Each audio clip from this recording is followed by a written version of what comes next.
Gagawa naman tayo today guys ng chocolate frappuccino. But because this is for my husband, hindi ko siya lalagyan ng coffee.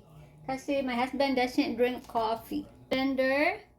And we're gonna put a lot of ice.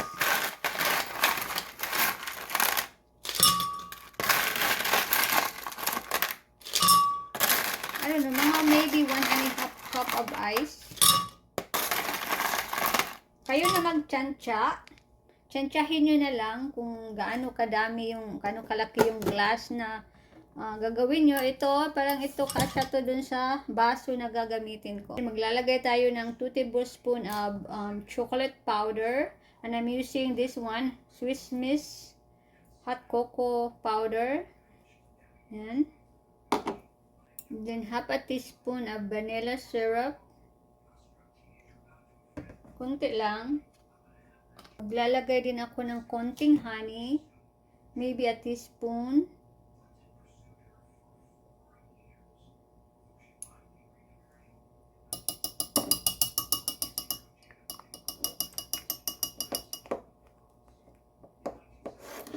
And I'm gonna put 3/4 cup of milk. I'm using oat milk.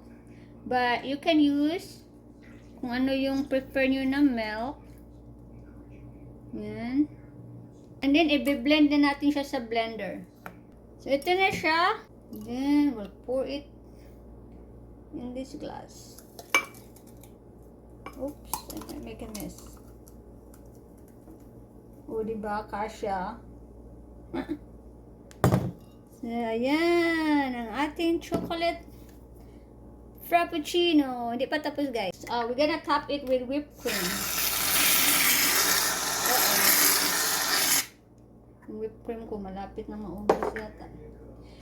And dahil wala akong chocolate chip, ito na lang, nag-smash ako ng konting chocolate using this one right here. A bar of chocolate. Inano ko lang siya. Ano ba dun? Dudok-duk.